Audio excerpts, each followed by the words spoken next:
अस्सलाम वालेकुम everyone, welcome to my channel Faiza Wasim. Artificial intelligence के एक और न्यू वीडियो में आप सभी लोगों को वेलकम करती हूँ। In today's video we are going to discuss about how AI works. Artificial intelligence काम किस तरह से करता है।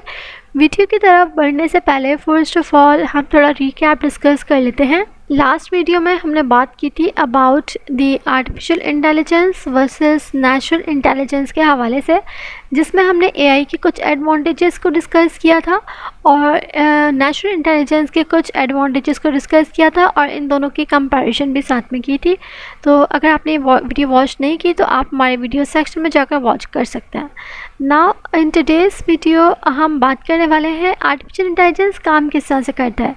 यहाँ पर आप देख रहे हैं हमारे पास 4 पॉइंट्स लिखे हुए हैं। Think well, act well, think like human, act like human.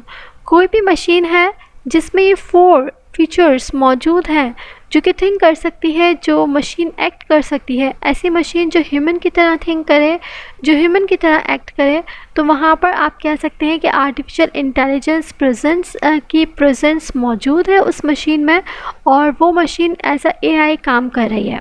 ठीक है, इनको थोड़ा डिटेल में देखते हैं। First of all we have the think well, develop formal models of knowledge representations, reasoning, learning, memory, problem solving that can be rendered into algorithms। मतलब आपने अपने कंप्यूटर एल्गोरिथम्स में कंप्यूटर प्रोग्राम्स जो आपने बनाए हैं वहाँ पर आपने डेवलप किए हैं formal models of knowledge representation.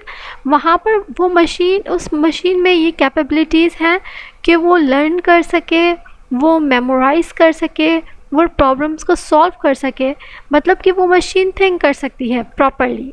There is often an emphasis on systems that are provably correct and guarantee finding in an optimal solutions.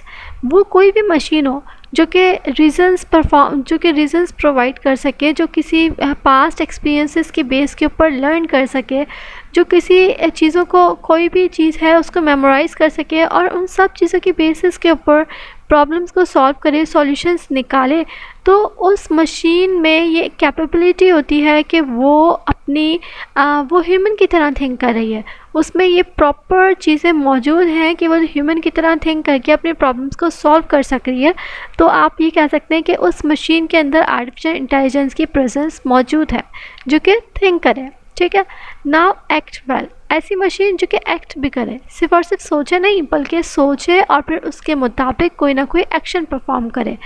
For a given set of inputs generate an appropriate output that is not necessarily correct but gets the job done.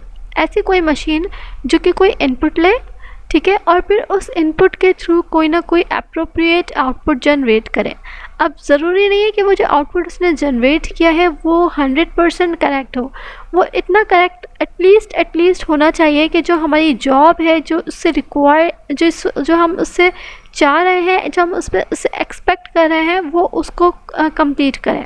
ठीक है, a heuristic is a rule of thumb, strategy, trick, simplification or any other kind of device which drastically limits search for solutions in large problems। कोई ऐसी machine जो कि act कर रही है well, वहाँ पर ह्यूरिस्टिक रूल अप्लाई होता है। वहाँ पर वो क्या करती है, वो चीज़ों को मतलब चीज़ों में से प्रॉब्लम्स निकाल के उनके सॉल्यूशंस निकालती है। प्रॉब्लम स्पेसेस लार्ज स्केल्स पर जो हमारी होती हैं प्रॉब्लम्स, उनको सॉल्व करने में काफ़ी ज़्यादा हेल्प करती हैं। अच्छा, एक्ट वेल में हमारे पास ये चीज़ और आ जाती है, heuristics do not guarantee optimal solutions, in fact they do not guarantee any solution at all. All that can be said for a useful heuristic is that it offers solutions which are good enough most of the time।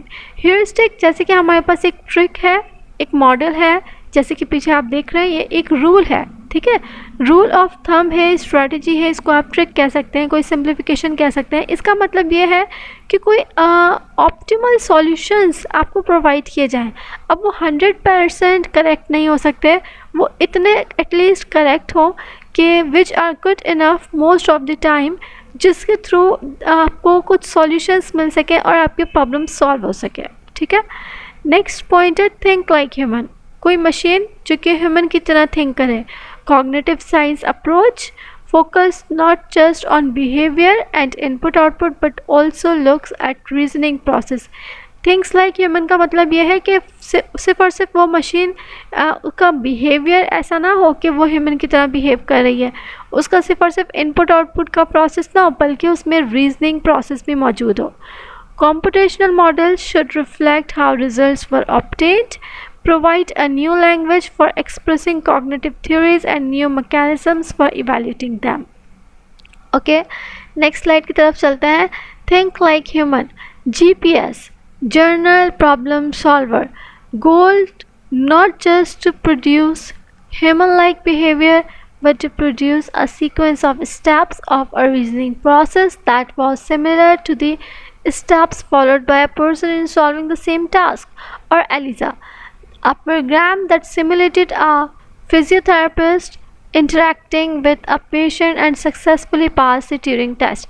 ये दो examples हैं हमारे पास, GPS और Elijah, जो कि think करती है human की तरह, और ह्यूमन की तरह थिंक करने कि आप इनके बारे में और गूगल कर सकते हैं। ये दो मशीन्स हैं, आर्टिफिशियल इंटेलिजेंस एआई मशीन्स, जो कि ह्यूमन की तरह थिंक करती हैं। अच्छा, एक्ट लाइक ह्यूमन में क्या चीज़ आ जाती है? बिहेवियरिस्ट अप्रोच आ जाती है, मतलब कि वो किस तरह से बिहेव कर रही है, वो मशीन में प्रोग्राम, उस प्रोग्राम का बिहेवियर कैसा है। Not interested in how you get result, just the similarity to what human result are, exemplified by the turning test, Alan Turing 1950। अच्छा, ट्यूरिंग टेस्ट एक हुआ था जिसमें जो है वो एआई की कुछ आप कह सकते हैं टेस्ट वगैरह लिए गए थे 1950s में। ये बिल्कुल स्टार्टिंग हिस्ट्री की बात है। एक्ट लाइक ह्यूमन में ये चीज़ें आ जाती हैं कि जो आपकी मशीन है, एआई मशीन, वो ह्यूमन की तरह बिहेव करे, ह्यूमन की तरह एक्ट करे, सामने वाले को ये फील ना हो कि ये जो काम मुझे प्रॉब्लम मेरी सॉल्व हुई है ये किसी मशीन ने की है, किसी पर्सन ने की है, बिल्कुल भी ऐसा फील ना हो। तो आई होप आपको ये 4 पॉइंट्स क्लियर हो गए होंगे कि एआई में हमारे पास काम इस तरह से करता है, कोई भी मशीन है, कोई भी कंप्यूटर प्रोग्राम है, वो थिंक वेल करे, एक्ट वेल करे, थिंक लाइक ह्यूमन और एक्ट लाइक ह्यूमन, ये 4 पॉइंट्स इसमें मौजूद हैं। तो हम कह सकते हैं कि हाँ, ये एआई की तरह वर्क कर रहा है। आप अपना फीडबैक शेयर कीजिएगा इस वीडियो से रिलेटेड। हम मिलेंगे नेक्स्ट वीडियो में। अपना ख्याल रखिएगा। अल्लाह हाफ़िज़।